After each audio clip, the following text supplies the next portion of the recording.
Welcome back, family, to another episode of LANCESCURV. I hope the audio is good. I hope you can hear me. I hope everything is running right. If a power outage happens and I go poof, give me a few moments and I'll be back on. I wanted to speak about this particular topic, and I want to say one thing too. I just received a phone call that I couldn't pick up because I started the show. I will call you or text you directly after the show is over. We've been missing each other, and I've been really, I'm not going to say busy, but juggling. I'll say it that way. Everything's good in West Africa. The weather's beautiful. The sun is out in the mountains here. And I'm in a very tranquil mood. And what can I say? We have to continue to explore the things that are going on in our world and not succumb to the distractions that are put out there to keep us not putting the dots together. So again, today is not about paranoia or fear-mongering, but speaking of the possibility of what can happen, possibly. You see, when you play a game, football, basketball, baseball, or you do boxing, any kind of competitive situation, you have to strategize. And to strategize, you have to have a plan A through Z and even more. So lots of times you're going to talk about things that may be kind of far in your thinking, where this probably won't happen, but let's strategize just in case this does happen. And let's not just pluck things out of the sky to be paranoid about, but let's look at the trajectory of things and the possibilities of what can happen. Because I know, and you know, if you have any sense, that where we are today in the world, we couldn't have anticipated this. Some have. And years ago, they were called conspiracy theorists, and I've been called that a whole lot. But look at the world the way it is right now. Look at the banner here, right? Now, this is not to demonize Donald Trump, because no matter who you voted for, it was going to be a lot of upset people also. And like my dear life coach, Customato, people are probably saying, who is this person? Tell me their name. I can't do that. But I'll say it this way. Even she said it. No matter who you vote for, it was going to be people in a state of unrest, because the way Kamala Harris was pushing the trans agenda and the way Biden and Kamala Harris left the door wide open as far as the borders are concerned, left it wide open and just come right on in. Anybody can come in. Anybody can participate in the United States, and they got so comfortable. Oh, come on. We'll give you welfare. We'll give you a place to live. We'll give you a debit card with money on it every month. Come on in. Imagine you did that in your home. Let's just say it this way. Everybody that lives around you, maybe you're in a rural area, but not too many people, so that doesn't count. But say you're in a big city and you have apartment buildings around and you have lots of people around you, right? Living there. And you say to them, to all the people around me, I'm going to pay your food bill.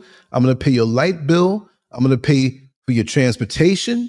I'm going to pay your insurance. I'm going to pay everything you have to everybody around. What are they going to say? No, they're going to say, oh, well, you can't be so nice. They say, oh, well, if you want to do it. And not one of them are going to ask you how you pay your own bills. Not one of them are going to ask you how you're making it. Not one of them are going to ask you, as far as United States is concerned now, let's say it this way, how many homeless veterans you have living under the overpass? How many mentally ill people that can't help themselves that need help, right? How many people are out here hungry or on drugs and need some type of treatment? You can't throw them away. Their lives that can come back. Some great people who have done some monumental things in society were once hooked on drugs, right? So America needs to take care of their own business instead of going over like Kamala Harris did, coming over here to Ghana to push the trans and LGBTQ agenda on Ghana. And they said, well, if you don't accept this or move forward with this agenda, then we're not going to give you this money that we have for you. So is that in America's best interest? So no matter who you vote for, you say things about Donald Trump, and there's some things that are really crazy going on. So we're going to mix it all in one, because no matter who you voted for, I'm not going to sit up here and get up on a soapbox and just want to push one thing. Because you see, I know people who all day long, they are on Facebook and you all day long arguing with people. Trump this, Trump that. Manage your own finances. Oh, Kamala this and I said some things months ago in articles and what I saw. I just couldn't believe that she couldn't say anything about the Black community, the melanated community, what she will do for them. And as a matter of fact, she said, "So I'm not. This is for everybody." So no matter who you pick, it's going to come down to the same thing. It may be slightly different issues, but you're not going to be comfortable at all. What would you rather? Walk with a pebble in your shoe for miles and you can't take those shoes off? Or maybe go to sleep in a room where there's a bee's nest, right? Could you sleep comfortable waiting to get stung? So we have to strategize so we are not shocked as to the position of what's going to happen in the world. We can't. So let me get on with my notes that I jotted down.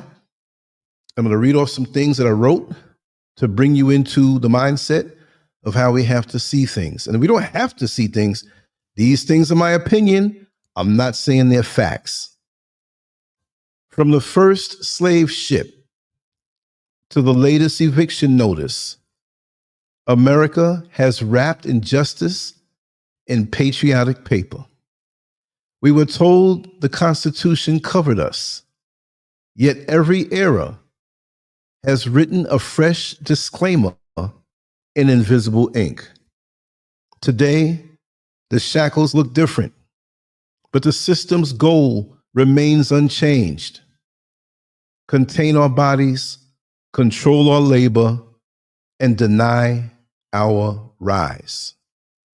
Worse, a new danger is forming, one that dresses ethnic cleansing in the uniform of law and order raids. If we do not read the signs, we will stand unprepared when the knock comes to our own doors. The invisible fence, containment by zip code. Centuries after emancipation, Black Americans still hold barely a sliver of the nation's wealth. The U.S. Census shows our median household wealth hovering around $24,520. Let me say that again. And don't act shocked just because you might make a little more. $24,520. About 1/10 of white households. And I have the links to prove it on the article on LANCESCURV X that I'm going to put up after the show is over. The links are right there. Those numbers trap whole communities inside underfunded schools, crumbling transit lines, and food deserts. Choice in housing becomes fiction when the bank laughs at your credit score or the landlord doubles the security deposit the moment he sees your Black face. Fair housing complaints keep climbing, proof that redlining never truly died. It just learned new tricks. And I have some links that will take you right to the nationalfairhousing.org link that you can see these things. Wages as chains, how control works. Paychecks ought to be ladders. Instead, they are leashes. A Federal Reserve study found Black men earn only 62% of what white men make the median. For Black women, it's 57%. Welcome on in, Sweet D. I'm so glad to see you here. Thank you. Thank you for being here. When every raise is swallowed by rent hikes, medical bills, and surge pricing at the grocery store, saving for escape feels impossible. Relief is sold to us through retail therapy. Spend the bonus, numb the pain, but stay put. The system smiles because our consumer dollars keeps its lights on while our zip codes stay the same. Ain't that something? I always used to wonder, just to talk on a few of these points here, but I always used to wonder, when I was young, I used to ask my parents, because I was aware of this because I would always overhear their conversations. And I'd say, Mommy, how come it seems like there's a magic number that keeps us in a certain place? I didn't say it like that. I said more like a child. But why does it seem like no matter what or how much you work and how much you make, you're always going to stay on that same level? I wasn't somebody 6 years old asking that. I was like 11, 12 years old because I would watch the TV and see the different things that were going on. And we had the same issues that we had many decades ago. But now it's deadly. Now it's a whole different flavor. Back then, it seemed as though you had hope and it was a thing where it was manageable. Tracy J., good morning to you also. Thanks for coming through. I have a question to ask you about the finances of the world. I won't say specifically, but you're really a person who knows this really well. And things that you spout off the top of your head, when I go and do research, I'm like, wait a second, Tracy J said this, she said this. You know this stuff. Michael George, welcome on in. Thank you for the wonderful comments you leave in the comments section. You know, it always pushes me to go a lot harder, you know. But I was always aware of the system being twisted against us. Like, they're not your friends. You work hard, you work hard, you work hard, and you still end up, for the most part, many people having to pick up a collection plate, or the families of a person who transitions. Why? You got a nice car sitting out there. You live in a nice place. You're going to work every day, but the part that's not coming through is that you're never really above water. You're just above water by the nose, and sometimes you sink under, you choke. But it's never where you're not just above water, but you're way above water. And some of us get there. Some of us slide through the cracks and we get there. But we got to look at the majority, because the bottom line is the weak link, those of us who can't make it or don't make it or just are struggling all the time, that's as strong as we are. How good can you feel if you're living good and your sister or brother are suffering? And I mean the ones who are really trying. I'm not saying the ones who are hustling you, who don't want to do what they have to do, but who want to go all in and they still don't make it. People who work all their lives and they have to eat dog food. Women who, I saw, what was this? Was on TikTok. There was a woman who was, I think she was just under 70. I think she was 68 years old, and it was in Florida. And it caught my eye because I really don't sit here and just blindly do the death scroll and let the day go by. But I go in for, it's like a person who's fishing for a specific type of fish. I'm here to catch trout. I'm here to catch bass. I'm here to catch this or that. So when I go online, I already have my thought. So I don't just start drifting off because I'm mindlessly scrolling. And just to add another footnote to that, when you wake up, that's the best time to stay away from that stuff. Engage yourself in your own life. What do you have to do today? Unless you have a day where you're saying, I'm just going to do this. If you admit to yourself and say, I'm going to sit out on the back porch under the sun and I'm going to scroll social media, well, then you know what you're doing. And it's not going to, but you're going to give yourself a time limit because screen time is very important. I have some apps that I have to delete off of my phone. Some news break apps where news break, this happened. It's too much because everything is breaking news now. Breaking news,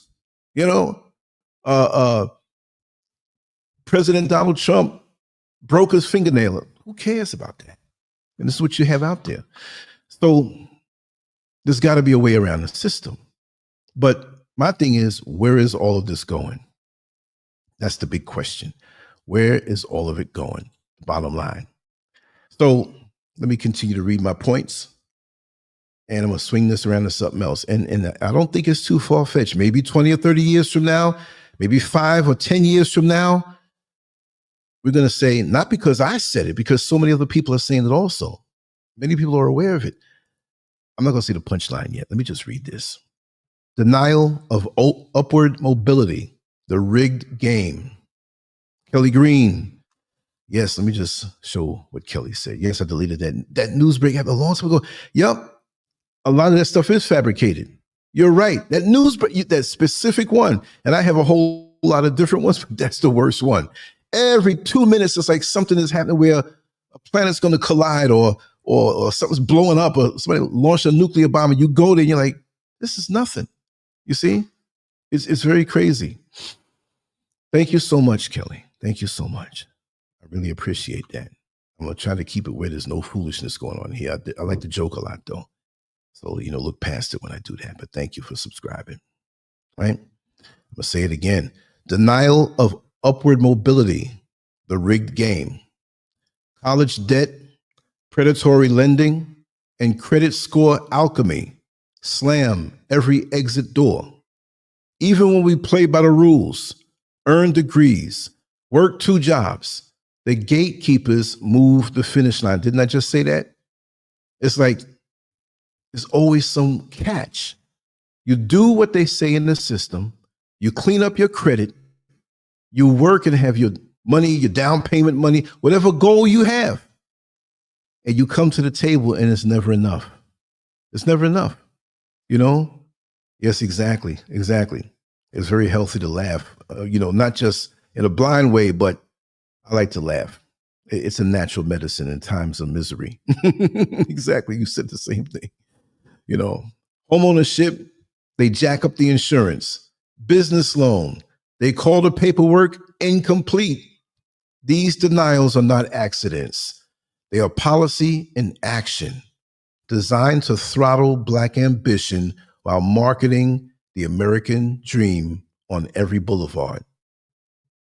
Ain't that something? It's like a bug, right? You little kid, you see this little bug trying to crawl up the wall, you keep knocking it down.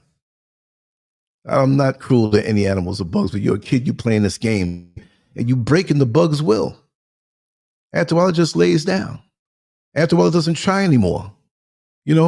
Always Kelly is welcome to the family. We're here. But these things break your will, and then people, you wonder why youngsters feel a certain way when they get older and they don't want to work. They don't want to go through the system because they see how much in agony you are. And I'm not saying this directly to anybody here. I know most who are here. I'm just saying overall, even when you keep pushing because you know you have to, it takes a little bit away from you. Your enthusiasm a little bit, you're kind of dragging. It's like, well, there's no other way. I'm going to keep doing this. When I see another way, I'm going to do it and get out. And the noose gets tighter around your neck and time is going on. Well, I was going to retire this year, but I think if I work 5 more years, I can get a little bit more on my retirement, maybe more of a bonus, more Social Security. But again, like we said, everything is moving up. You move up and the waters move up under your nose, and you got to do everything you can while paddling in place. And don't let something unexpected happen. Now, I'm not trying to be a doomsayer, but my thing, when does it end? When does it end? When you look over your life, and we've had to deal with unexpected issues, family members and friends transitioning, mishaps, medical issues, those unexpected things that will happen. How do you do it? Yet we as Black people especially, we learn to grin and bear it and smile and move on. That's in our DNA. We're strong people, but we shouldn't have to be pushed to be strong. It's just like a meme I saw. I forgot what social media platform it was. But this was a Black woman. She says, I am a strong Black woman, but why is it all the time I have to be strong? Why? Why can't, I'm not saying coast and don't try or coast, but when we know we're strong, I know I'm strong. And there've been times when the chain almost broke from maybe an emotional weak link or a mental, I'm not mental, but these things push on us. And we go to bed with these things on our mind. And we can't even get into good REM sleep where we really sleep. You know, we can go down and lay down and go sleep for 8 hours, but we never get any rest most of the time. It's a shallow sleep because in our mind, we're thinking about this, we're thinking about that. Even things that are not really up on us. You're thinking about next year's bills and next year's situation. And when do we get out of the game? We can have a 2-week vacation that we have to ask for. We got to ask for this vacation and they can tell us no. And when we get on this vacation, like I've said before, right? You're at work and your vacation is in 2 months and you're sitting there at work. Oh, I can't wait for my vacation because my vacation is 2 months away. My vacation is 6 weeks away, 4 weeks away. Ooh, 2 weeks I get vacation. This next week, I'm going to be in Jamaica. I'm going to be here. I'm going to be in Hawaii this time next week. And you're rubbing it in the coworker's face in a joking way because everybody's on the plantation. And as soon as you get to Hawaii or Jamaica, or it could be another state, you're going down south or going out west, wherever you want to go to make you feel good. What are you doing that 2-week vacation? You wake up the first day, you feel good. I got 13 days away from that job. The next day, I got 12 days away from that job. A week goes by and you got a week left. I got 7 days away from that. So wait a second. You see how the system has gripped our mind? That when we're on the job, we're thinking of vacation. And when we get on vacation, we shouldn't be thinking about the job, but you're counting the days down until you get back to work. What kind of life is that? Do you see how this thing has so embedded itself in our everyday life, in our subconscious mind, in our intimate life? I don't mean intimate sexual. I mean intimate on the deep things that you think. Why is it that you can't think about work when you're at work, and when you leave work for the day, you leave it? Why isn't it that when you get to a vacation, you're not thinking about anything else? Many of us don't have that type of focus in this world, or we're not allowed to. But why isn't it that we can't feel a little bit of the vacation every single day? Why can't we have every day a little bit, whatever amount? Why can't we be so in tune with what we have to do on a job that it doesn't suck from us too much, right? They got a thing called quiet quitting. And it was a term that was used a couple of years ago, a whole lot of hashtag, meaning that many people have made up their mind to do the bare minimum on a job, that they're not going to go crazy and try to prove, and I'm going to prove to my supervisor that I'm the hardest worker, and I know I'm going to get that raise, a 2-cent raise, which it feels like, right? And maybe I'll get the promotion. And you get the promotion, and then what? More responsibilities. You go from being an hourly, a wage slave, to a salaried person who is a wage slave because it's not attached to hours. Well, we want you to stay out late today, and you got to stay there sometimes a double shift. You want a salary, you know what you're going to get. But now, it's a game. You jump from one to the other. Now you feel you got power. Well, I'm a supervisor now, and I'm salaried. But you're making less pound for pound, hour by hour, because they're going to keep you there more hours, but you push your chest out because you're a supervisor. But you're really not getting sleep now. The game. How do you do it? What does this have to do with ethnic cleansing? I'm going to bring it around to that. Let me just jump this way. Boom. Here we go. ICE raids today. Us tomorrow. Why Trump's deportation blitz matters. I'm going to say what I say on the written note. I'm going to say some words off the hip. President Trump's first 100 days back in office delivered over 65,000 ICE arrests, a record hailed as proof of protecting Americans. An executive order in January framed mass removals as a duty to stop an invasion. Many cheer because they think the dragnet only targets undocumented migrants, mainly Latin American. Yet notice who is not in handcuffs: illegal entrants from Europe or Russia. Their skin grants official immunity.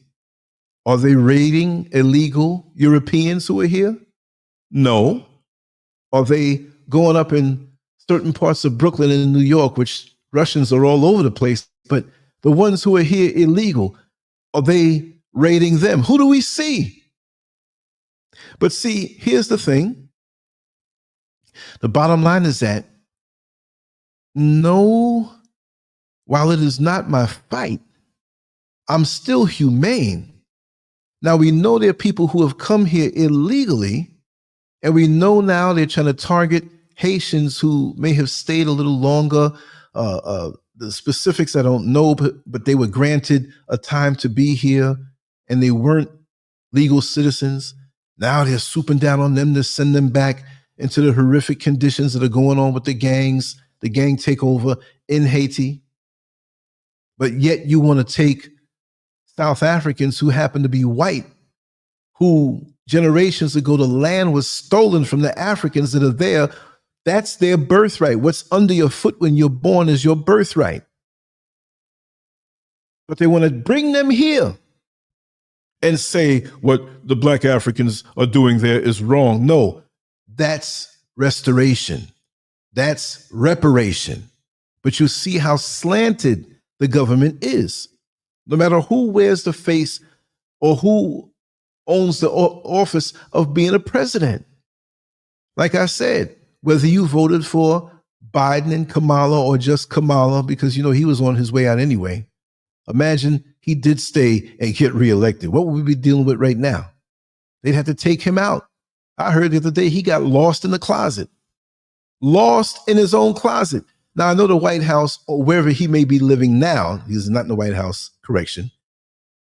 A closet ain't going to be that big. I mean, if you live in a mansion, it might be, but how do you get lost in the closet? At least it's that closet. If it was up to Kamala Harris and she got lost in the closet, the stuff that she was pushing, been nothing but rainbows. History warns us that state power, once normalized against outsiders, soon tests itself on insiders. The machinery is being oiled when the headlines pivot from illegals to violent inner city elements. Come on now. When the headlines pivot from illegals to violent inner city elements, the public will already be conditioned to applaud the raids. Black citizenship papers will not save us if the narrative shifts to domestic security threats. We're not too far from that now. See, don't think now because, you know, Trump may say, well, this is for birthright. The birthright is descendants of slaves and you're here. That sounds nice. That sounds nice. That makes you feel secure. Yet, while many of the Latinos who have come here illegally, on the flip side, they jump right into place ahead of us who have been here, who had certain programs for our children on an educational level. All of the things that we fought for here, right? I can say it split. I'm in Africa right now, but I'm a born American. I have American citizenship and I have Ghanaian citizenship. But no matter how far the branches reach out into the sky, there's the root. And my root, I was born in New York City on April 8th, 1963. That is my roots. No matter where I go in the world, my concern is where my root is. I'm not one of them nan Negroes who says, yes, I'm in Africa now. To hell with you all. I don't even post much stuff about Ghana walking around and whatever. I'm concerned with my root. I will show those things. I'm here thinking about my heart. And yes, I'm enjoying myself. I'm relieved. I'm this. But because of that, now I can dedicate myself more to speaking about the things at my root. How dare I? And there are many who are here who want to act new on people. The experiences that molded me and made me, just because I'm somewhere else, it doesn't take my heart out of it. I'm not like that. I'm all about reaching back. And even if you don't want to leave America, I'm fine with that. I still love you and I'm still concerned about you. I'd be a fool as hard as my parents worked and put into me and tried to give me some sense, even though in my youth I did some crazy things, but nothing dangerous. But at this point, I would be a disgrace to all the work they gave me and put into me if I acted otherwise, acted new. But I see this happening. And also how they are sending, and I got to get this right. Maybe you heard about this. There's some folks who are in America who are from other countries and were illegal, but they did some criminal act. And Donald Trump sent them to the Sudan, right? Like, okay. In the conversation I had, Customato, my life coach, said, listen, why would Donald Trump send these criminals all the way to the Sudan, the blackest part of Africa, meaning the skin tone? But it's symbolic. We're all dark brown. Technically, there's no black, but I mean, we're melanated. We say black, but that's a little deeper than that. But the black part. And there was an arrangement with the government of some type of exchange where if you take these criminals, we get something of your minerals or something of your resources. There's a lot of dirty stuff going on right now. To get off topic, to cement that, Bill Gates awarded Kenya and Nigeria with thousands and thousands of trees. Was it 5,000 in each country that they can plant and will grow and it will help with their vegetation? See, ain't that much love for us worldwide. See, there's not that much love for us like that. Why would Bill Gates want to give trees to two African countries, one on the east of Africa and one more so to the west? What kind of GMO trees are those? Why does this white man keep scheming on how he can get his foot in the door? Excuse me, ladies, I have to say it this way. Why does he keep scheming on trying to get his finger in your vagina? Leave us alone. Everything you want to do for us is not a gift. If you had this in your heart, especially in America, we'd be better off. And I'm not talking about a handout. I'm talking about altering the system to be fair. Let's find those Europeans who are here in America illegally. Let's find those Russians. Let's all the Irish and all. We don't hear about them. And at the same time, I'm not crying tears for those same Latinos who looked down on me because they thought they had the white card. Ain't that something? You go to a job and you've been there all these years and you help a lot of them in their position. And I have a lot of Latino brothers and sisters who listen to me and they agree with me. And if they don't, well, they still rock with me. But they know I'm going to tell it like it is. And on these jobs, you welcome them right on in. This is years ago because we're hip to the game now. Even where we live, whether we live in hoods or mixed neighborhoods, it may not be at the top the world would consider. Bro, you and I are one. Ah, Mad Guns forever. And Riri, I've been thinking about you, Mad Guns. Yes, the Scurvinator's here. We definitely have to catch up. I will have to catch up with you, Riri. That's right. I ain't forgot when the levees were purposely blown up. A trucker witnessed it. First thing the media says, I quote, a white kid seen looting, was trying to survive. A black kid seen looting. That's how they do. That's how they do. The media will really mess you up. And this is why I always say and encourage that we need to talk directly to people in different states and different countries, because I'm going to tell you the real deal about out here. There's some shady stuff going on out here too, really out of ignorance and people taking advantage. But back to what I was saying, a lot of Latino individuals who've come to America either legally or illegally. Let's just talk about the ones who do the legal thing. Giant Game, welcome on in. Yes. So they'll side with you, but when they get near that white man, let's just, the white individuals or white community. No, let's just say it's not one white man. You know what I'm talking about. So anybody comes in the comment section, oh, you're racist. We're just overall talking how we talk. If we're in our house talking a certain way and you walk by and you start slowing down to hear what we're saying, you may not know how to translate what we're talking and saying. Because even speaking English, we speak a whole different English, and you have to understand we're very animated people. So you got to look at the body language when we talk. I've seen people who are Latino throw black folks under the bus immediately when they think they have a chance of living of what they think is a white life. Now, let me tell you something.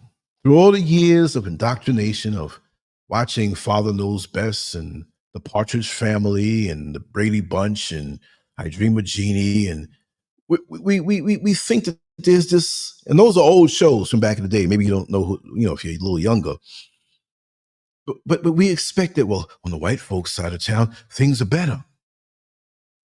And many of us roll with that.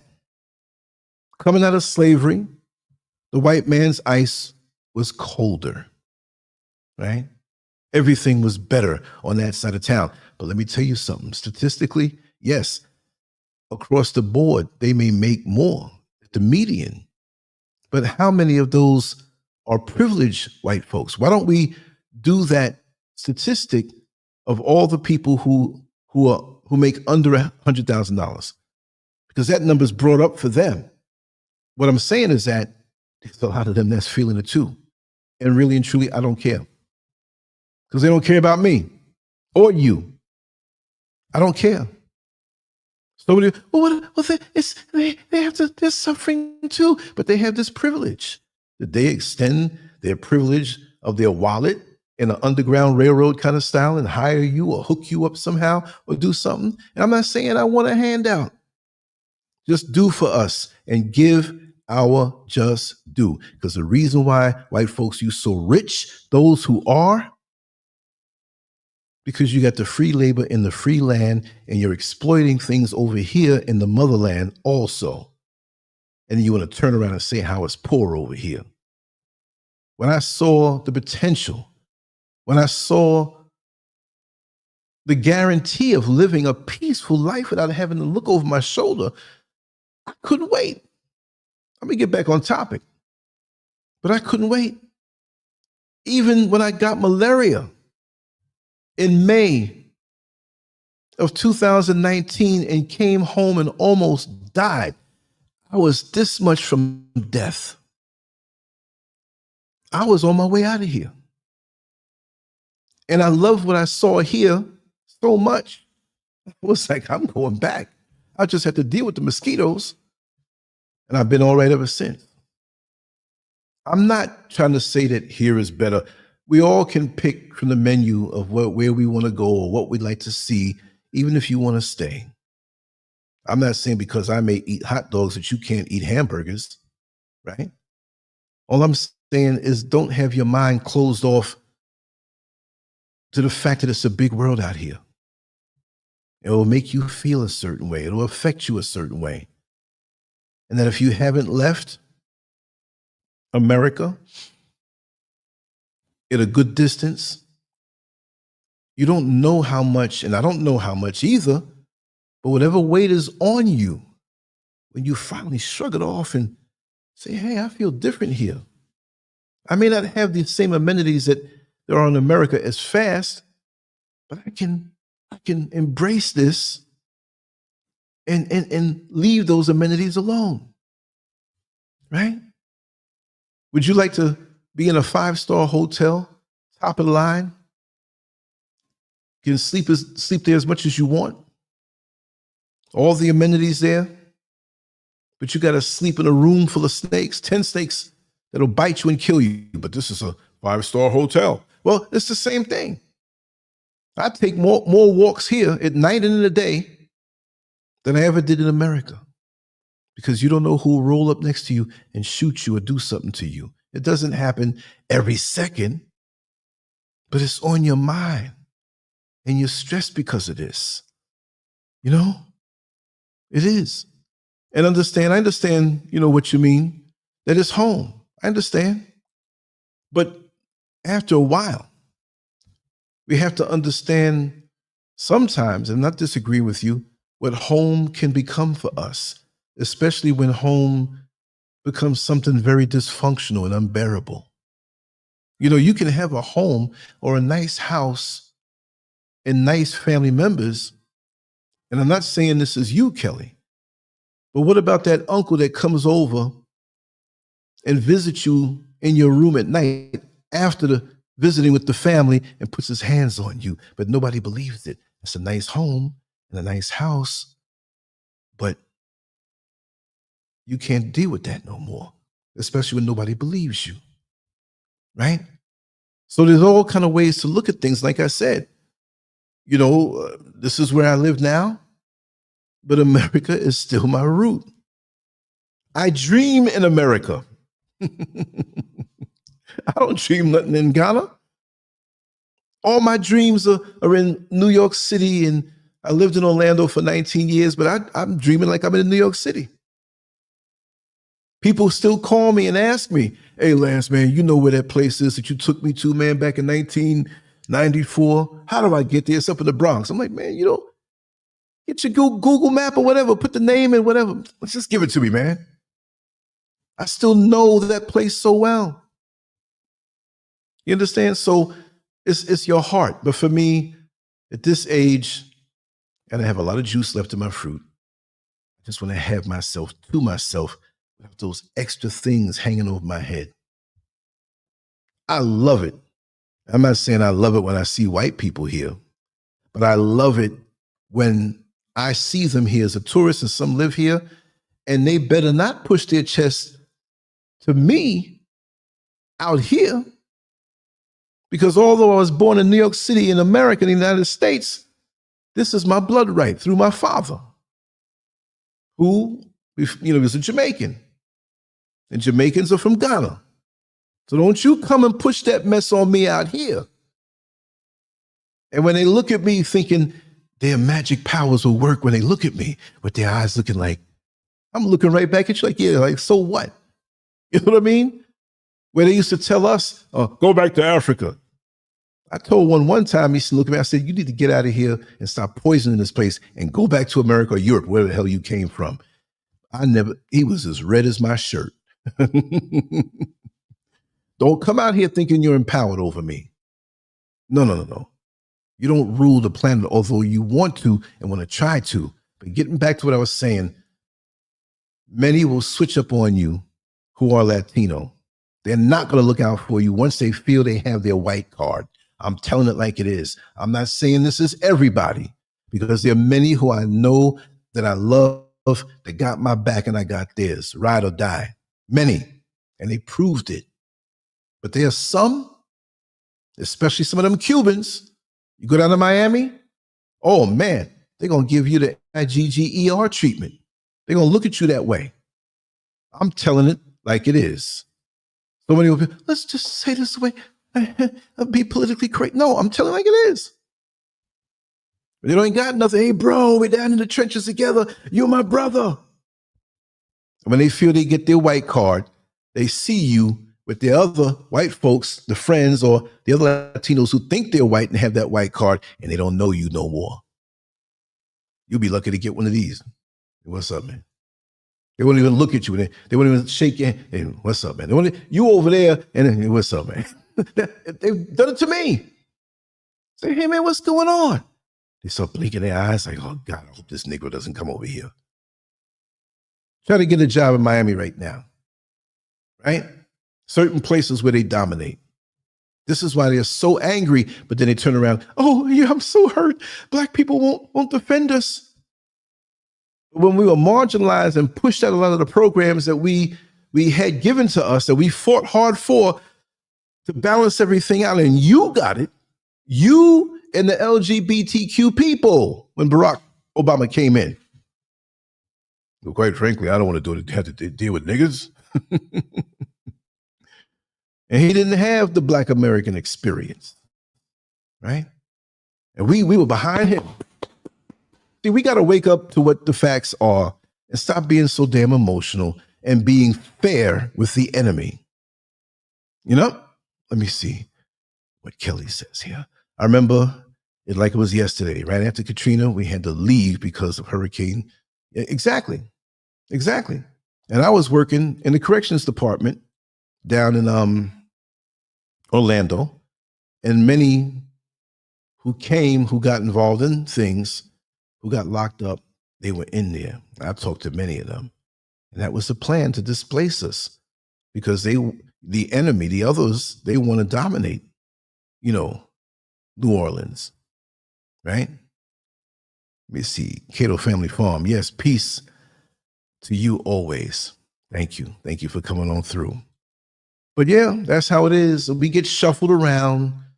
There's no problem when we have to be on the front lines of their wars. Oh, we're American then.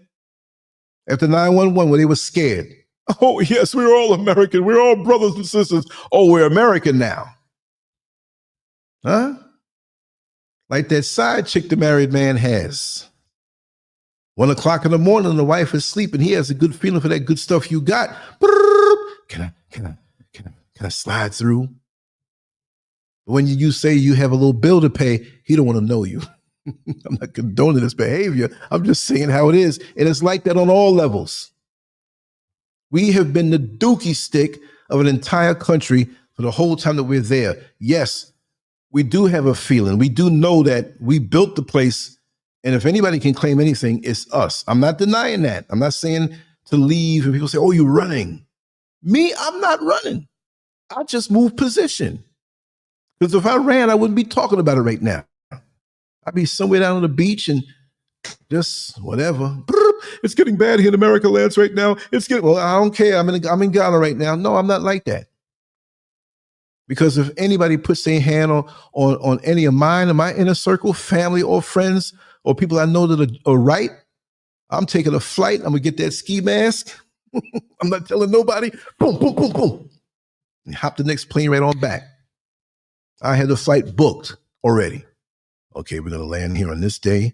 And the first flight out, I'm telling you, I'm not with that. I'm a new Negro type stuff just because I geographically moved to some other place, Yeah. You're right, Tracy J. Everybody gets the cheat sheet, but us. And when they get the cheat sheet, they're not going to call you and say, hey, I'm not supposed to give this to you because we're supposed to keep black people down, but I'm going to look out for you because you looked out for me. That's the way it is. We don't get the cheat sheet. We're on our own. On all the patriotic black folks, I understand some have served in the military, but what is it doing for you? You mean you may get your little military retirement and your little check and stuff like that, but what is it doing for you? Did you let them take the guts of your brain and the guts of your heart and rip it out and replace it? And now you're all about, so you got to go to another country and shoot down your brother or sister for the resources, but you're an American. I'm technically an American. I'm not patriotic. I'm not with that mess. My father wouldn't, he didn't say never go into the military, but the way he taught me, I would never go. Because I saw people as a child who came back from the Vietnam War with limbs lost and blown away and out of their mind, addicted to drugs. Half of them were down. Those who know from back in the day, go down to 119th Street in Harlem back in the early 70s, late 60s, early 70s. I remember that. I wasn't walking around at 8 years old or 7 years old remembering it. My father would drive me around, and we know the area. Half of them nodding out, heroin. Half of the women, which there were more men than women, but they had to deal with things too, because when their husbands went away to war, they had to make ends meet. And a lot of them, I say, Daddy, how come a lot of these women are standing around in short dresses with their boobies out? My father told me the deal. I understood what it was. So on one end, we're American, but on the other end, we can't enjoy the support of America as its heroes and as the ones who built the damn place. Then the Latinos come and slide in, do the electric slide right in line. You distracted, you feeling patriotic. And them in the LGBTQ. Imagine that. Some of you dumb Negroes who fly the rainbow flag forget that you black first. You forget it. And I've said it before, and I'm gonna keep saying it. They take this video down, I don't care. I'm gonna keep talking. You thought that you were exempt of your blackness when you jumped to the rainbow side of town. Just because you are sucking on same-sex crotch sauce of a person of another race, you could drink and swallow all of that fluid all you want. You still, no matter how much you burp up, you still black. And you act like that's a privilege. And before, we had black folks who thought it was a privilege to use a toilet next to white folks. But now we're burping their fluid. Oh yes, I'm not drinking enough of this stuff. I'll be white.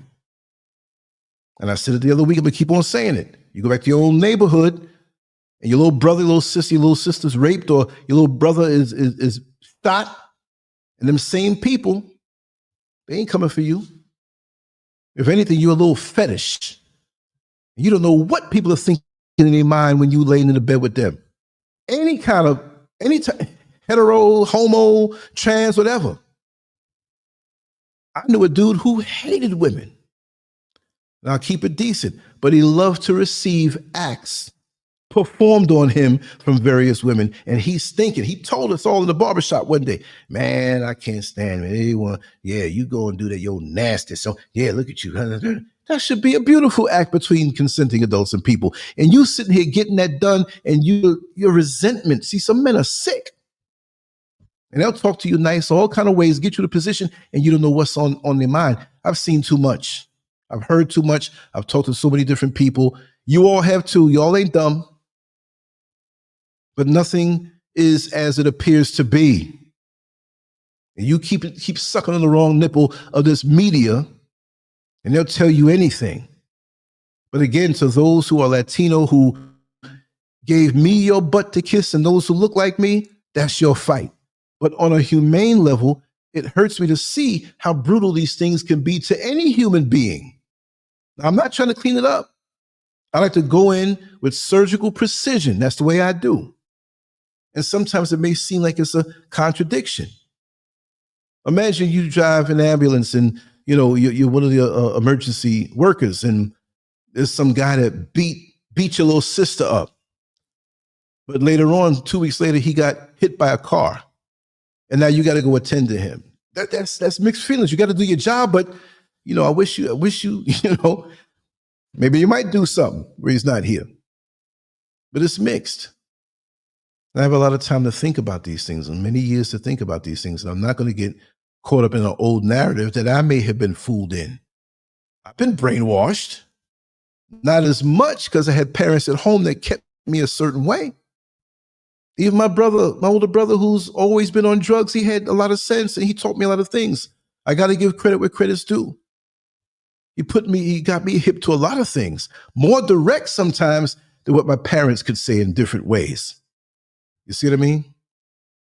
So It's I see you, Kelly. I didn't want to laugh at that one. You definitely have a way with words. Oh my God. I forgot. I just let it flow for a little while.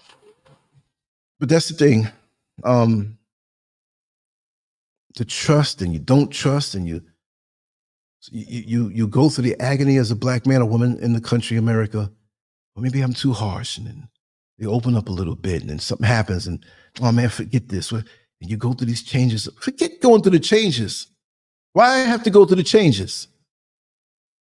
When if you say who you are, if you really are who you say you are, as a non-black person, why aren't you standing side by side with me? But I always have to stand side by side with you for you to even notice a little bit. So I don't even need your support no more. We shouldn't even be looking for their support no more.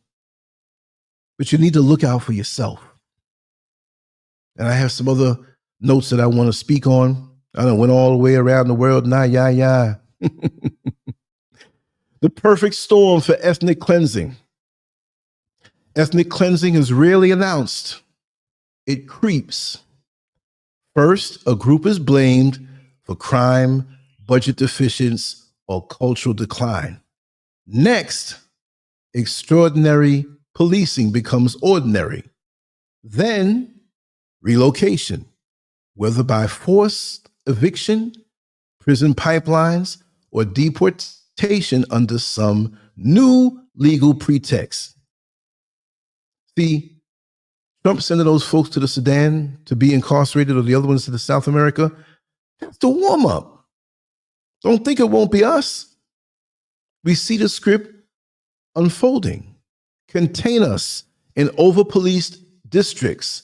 Control us through wage suppression and consumer debt. Consumer debt, if it's not something necessary, we do it to ourselves. You don't need that Gucci bag right now. You don't need that weave right now. Look, I grow hair, and I'm a little scared to let it grow back and see maybe if it moved back a little bit. But back in 98, when I said, you know what, I'm shaving my hair off all the time. I want to save that money and say, I don't care about no style. I'm a warrior right now. You see what I mean? Even the sisters who shave their hair, maybe not as the style, they say, I'm done with this. They still fine. You don't have to worry about I won't look as good. What are you hiding? If you're a woman, you're a woman. And as a man, that's what I'm attracted to. I don't care if you have no hair on your head. See? Deny us mobility by law, loan, or zoning board. See, there's a lot of ways to come after us. The final step is removal, physical or economic. If that sounds extreme, remember Tulsa, Rosewood, Katrina evacuations, and the prison boom that emptied entire city blocks of black men. This time, the purge may arrive in ICE vans instead of Klan robes, but the goal is familiar. And it can happen. It can happen. It's interchangeable. So this is why Trump, I'm not for or against. I'm neutral watching everybody, but it's not going to turn out good for us. That's the script. They can't do nothing for us. They can make a little mention, or we're going to pardon Jack Johnson. Jack Johnson been dead for over 100 years. Well, a little less than 100 years maybe, but I'm just saying, come on now. This is like Christianity. You have to wait until you die, while those who are robbing you blind are enjoying heaven on earth. Like I said, in the man-made engineered system, the way I like to call it, we all have to earn. Some work and some earn. There's a difference between working and earning. You could be out on the fields sweaty and digging up pits and doing all kind of stuff. You working, you sweating. You have a person in a nice AC office, and nice view over the city, and you have somebody knock the door, a beautiful, shapely, sexy woman. Oh, I'm going to bring you your lunch. You want your lunch right now? Listen, sweetheart, I need something else. And they get it. And they try to say they're working. That's the hierarchy.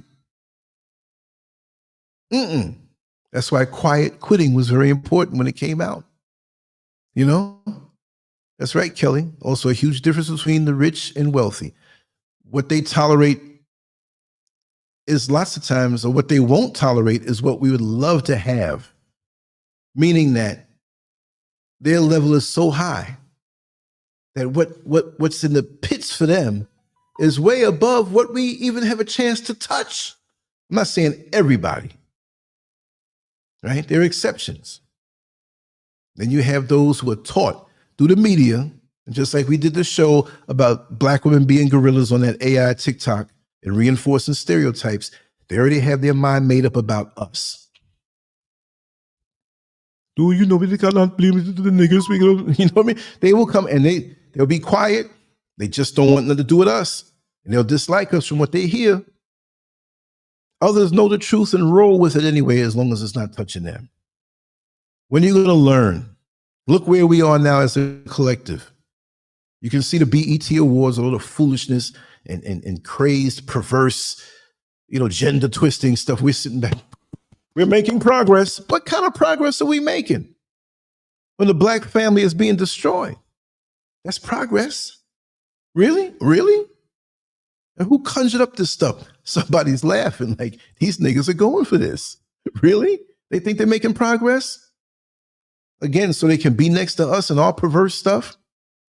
At the end of the day, they're going to put you out. Now, I do not like this old P. Diddy foolishness. I don't like what he stands for and all that stuff, how he treats women, what he did, the freakishness. I'm a hetero freak. I don't do anything else. I'm not with the other stuff. But the power and the control and all this stuff, right? But at the same token, what's the guy's name? Clive Davis, the one who mentored him into the business. They were buddy and whatnot. Where's Clive Davis? Bring his ass in there too, because you're the one who mentored him into this business. But you're quiet now. So even in that world, I'm going to say it. No matter how many blowjobs Diddy gave to Clive Davis with his corpse-looking self, look at that. His name is not being brought up. He's distanced himself. We don't know you. We don't have anything to do with you. Don't subpoena us into the court. But we're still connected to you and all the others. But he has to be the fall guy. I'm not defending Diddy, but you should have known. And this is all these years, I thought I told you that we won't stop. I thought I told you that we won't stop. We ain't going nowhere and all that stuff. You're going to be the fall guy, even in that. Even when you indulge in their decadence and have these parties and where are all those people who are at the parties? Where they at? So even some of your own. So you have to move carefully and know who is in your corner. The government isn't. They're definitely not. Where are reparations? They fling money all around Israel. What? Billions and billions each year pledged. This may get this video taken down. Look what they're doing over to Palestine. All these different wars, America is funding, but they can't do nothing for you. That's like you as a kid being home, Mommy, I'm hungry. You ain't feed me in 3 days. You've been stealing some stuff from the next door neighbors and going to shops, but they haven't fed you in 3 days. But your mama I'm not saying your mother personally. Don't get mad at me. The mama who's abusive went and got groceries and fed all the kids all up and down the neighborhood. Oh, your mama nice. Oh, man, we full. We got all the snacks, all the food, and you sitting there getting your face sucked in and you hungry. Well, that's what America's doing to black people in America. And again, give us our just due. Give us our reparations. Give us our fair ways of making money. We should all have a handicap sticker in our car. We shouldn't even have to walk from the back. We should have our spots. Because the tax cuts they give to the rich and what they send out of the country, it's a slap in our face, everything they do. I'm through with it. I'm an American, but I was never treated like a real American. And when you dig deep enough, you'll see that you ain't treated that way either. Any little amenity they give you is a Band-Aid for a gunshot wound. And they would rather us go. Like that old man who used to pay this little girl for favors, and you know what I'm talking about. But now he's done with her, and he wishes she would just go away because that's all he wanted from her. Like I said, we're good for the front lines of the war. We're good for entertainment and dancing and making them laugh like a little minstrel. We're good for their freakish, sex, perverse desires. But nothing else. Nothing else. And some of y'all are with that just to be next to them, to see what it feels like to be in their shoes. But they don't consider you to be part of them. Never have, never did. In this new term, I got to get back on point because you know I get a little microphone under me. I start talking. This way I'm in the house thinking myself, like, man, how can't people see the reality of it? Mulatto. When was the last time you heard somebody say, oh, you're a mulatto? You're mulatto. No, they're biracial now because they have to mix with us because their numbers are going down. What is it now? They're like 8 or 9% of the population of the total world, but because they're so concentrated in America and in Europe, you think that this perception that they own the world, there's so much of them all over the place. No, look, we may be the minority in America, but they're the world minority. It all depends on how you look at things, right?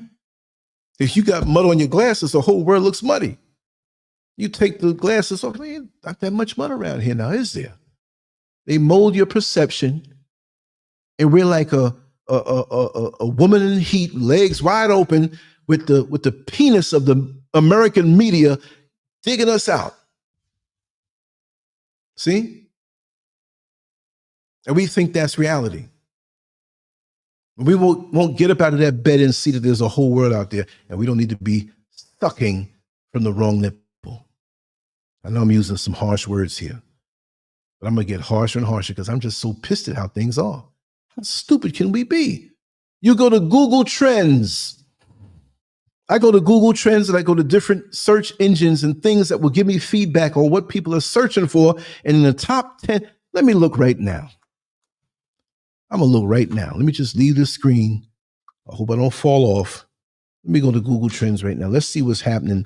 Not really what's happening, but what's going on in the world trending now.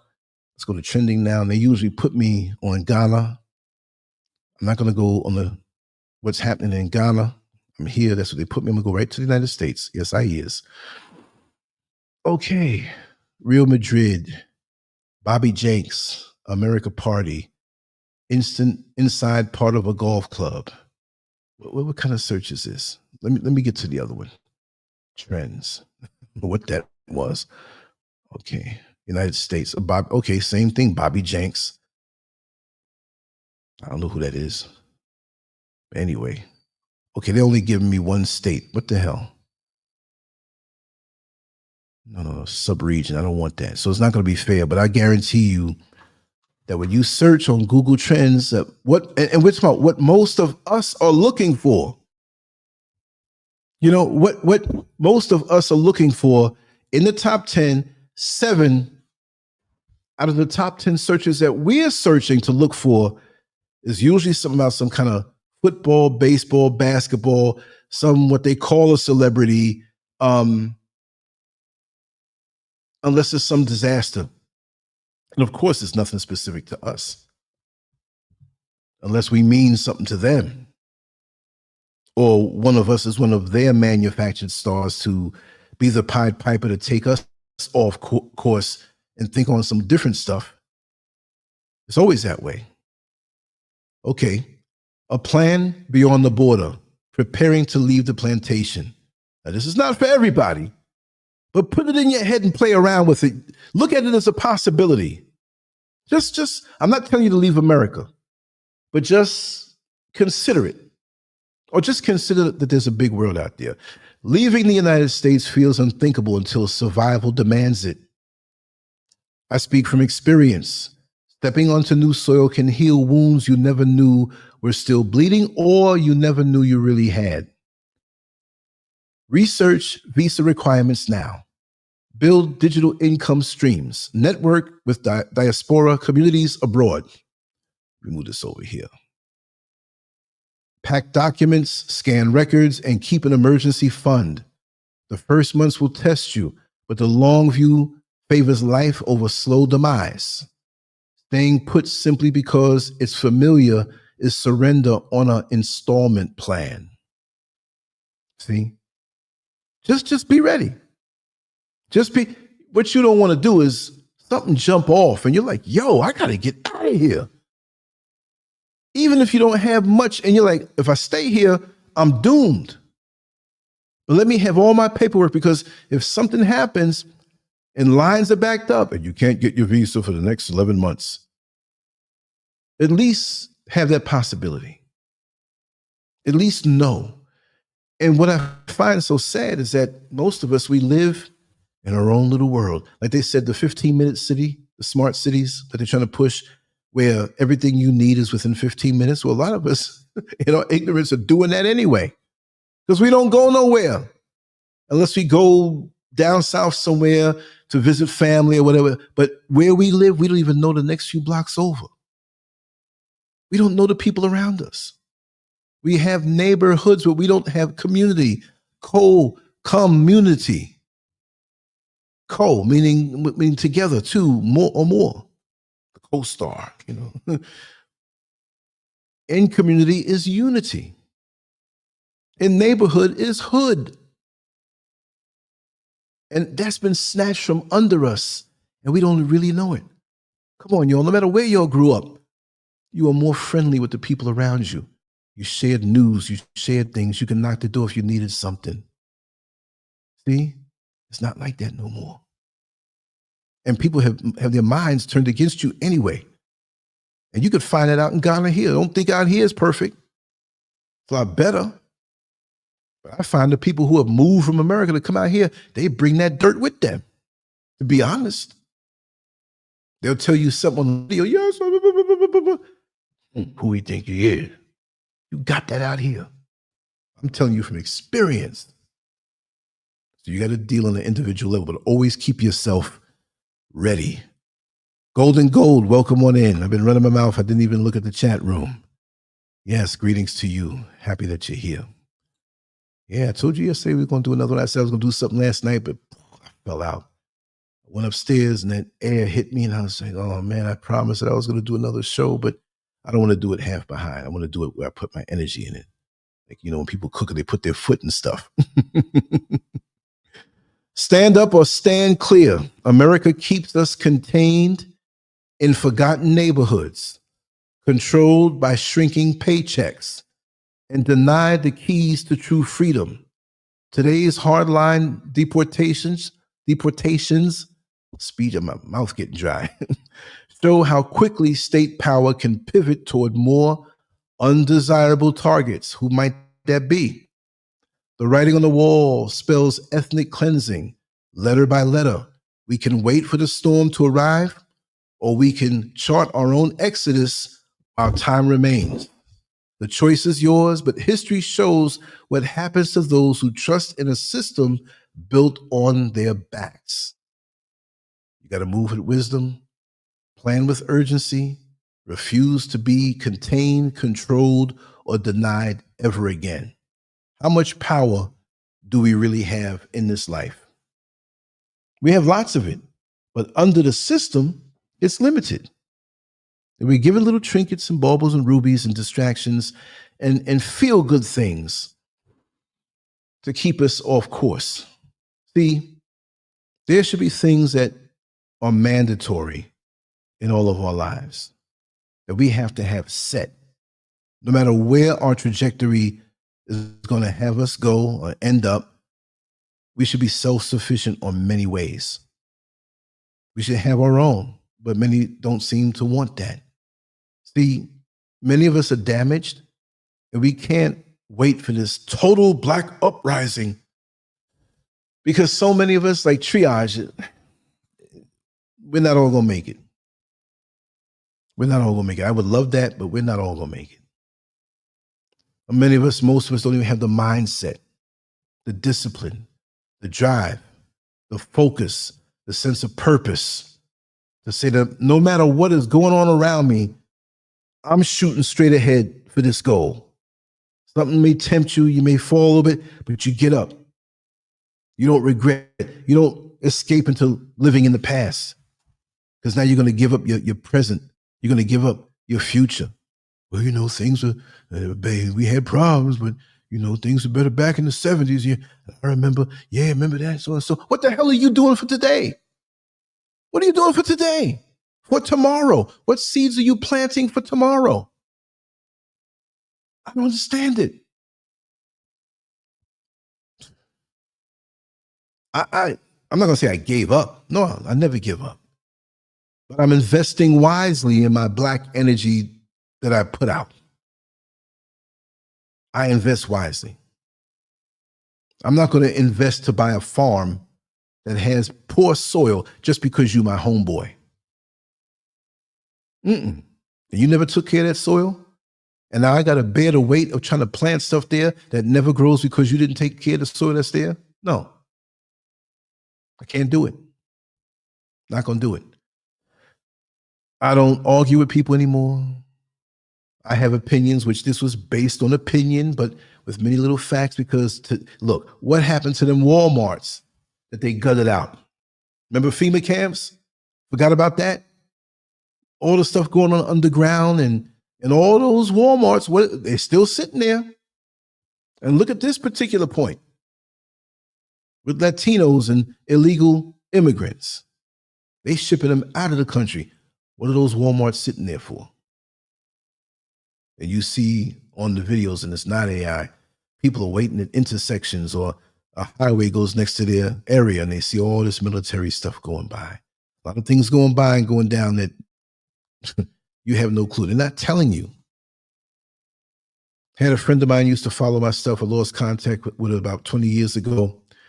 And she told me, and she lives in China, Black American woman, born in Atlanta and raised in Tampa. And she was an exchange student, but decided to live out there. She got into the culture, but she didn't get into the men. She wasn't involved with people, but she was hungry for Black content. And those 20 years ago, I was there doing my stuff the same way, the drawing and the writing. And she was telling me, because she rose to a certain level in the medical field. And at first she was teaching medical English to Chinese students, which means you have to know medical Chinese. Medical English? Are you kidding me? The name for your elbow is not elbow when you go to a doctor. You might tell him it's the elbow, but when he writes that thing up, so now we're going to convert that to Chinese? And to hear this Black woman speak it so fluently, because she basically, her adult years were all out there. And she told me, she says, Lance, you would not believe the things that we know about America. And she didn't say we as, well, I'm not Black anymore. It was like we who live here, right? She says, there are things that if you knew, and she had political pull too, because she rose above what I told you she did, and she was a heart specialist, and she wrote books that doctors all over the world would take as gospel. So she moved with political people there, and she was saying that there are things that have almost happened in America that the American population never knew, because it would make national panic. And the general Chinese public didn't really know it either, but because she ran with elite people there, you got a chance to hear some things. And I'm like, you got to tell me what's going on. She's like, I can't tell you these things. I won't tell you these things. You'll lose your mind. I said, no, I got a stronger mind than that. She said, no, it's not good. If something's really coming, I'm going to tell you. But your government is lying to you. And this is what they do. They slant the news. That's why China doesn't want anything from America really coming over there. That's why with TikTok, you go over there and try to find some woman shaking her behind on TikTok. You're not going to find it. The Chinese don't want that foolishness over there. See? Oh, you can have it. Oh, we can leave it for nigga and people in Africa, shake their behind, that's all that. But over there, no. No, they ain't going for it. You can do it over there. We ain't gonna mess us up over here. And this is why it's so good that President Ibrahim Traore in Burkina Faso banned porn. He banned porn. There's going to be ways to get around it. Possibly the VPNs or actually smuggling in CDs and stuff like that. But he knows better. Porn addictions won't exist there. The energy that you take sitting down, watching people have sex, playing with yourself, because that's what it is, and you know that's what it is, you can take that energy and use it elsewhere. And that's a divine law. If most men could rewire their sex drive to something righteous, I'm not saying don't have sex, but if you can rewire under the hood of your being and put all of that focus of just sex, just because it's imbalanced. How long does it last anyway when you do it? You lie to me, man, I was up in that thing for about 4 hours. Either you lying or wasn't good at all. Some kids, you're younger, but I understand that. But what I'm saying is the focus for a short time of pleasure that you probably didn't earn, your mind is dominated by that. And that's what this wicked system wants. That's why they push it everywhere. I get pop-ups. I'm not even looking for the stuff. I'm sitting here minding my business, doing some research, and boom, 2 black titties up in my face. I don't hate breasts, but I'm like, it takes me aback for a second, like, oh my God, oh no, let me get back on track. Boom. So what about the weaker ones of us who'll sit there all day? Like I know some people, I know some grown men who are intelligent, who act respectable. They're not going to be disrespectful, but all day long. What about building for the future? What about planning something greater than yourself? I'm going to wrap it down on this, but why not plan something greater for yourself that will be erected, even that's a slip of the erected, right? But that will be built and standing long after you're gone. Any righteous man, community man, any leader, and if you're a father or you're a family man, even if you're a single black man, you are still a leader because even the children are affected by what you do. They watch you, right? As a leader, let's pick a father. I've said this before. Many righteous fathers or unrighteous fathers will say to their family, they got their egos. I'm going to tell you something now. Y'all are messed up if I'm out of here. If I die, y'all are screwed. What kind of father is that? A real father, a real leader, a real influencer is going to want his family to be full of wisdom, financially set, intact,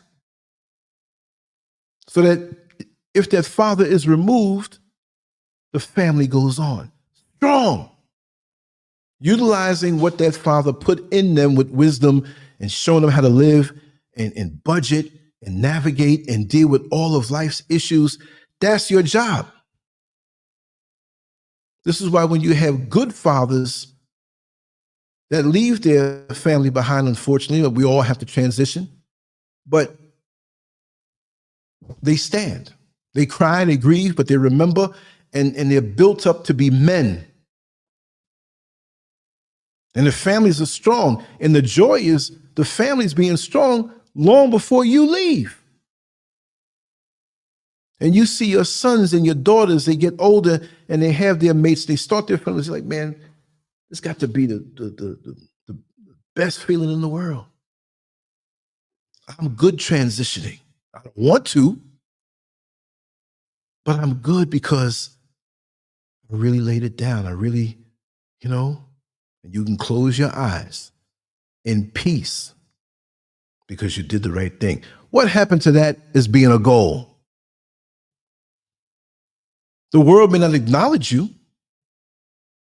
We know the oppressor's not going to acknowledge you, and he doesn't want you to do that because he doesn't want us to exist beyond this time period. And he's been on our backs ever since we arrived at these shores and before. He doesn't want nothing good for you. All this poison he's putting in your mind, the things that your kids watch, the things that you talk about, the things that you worship.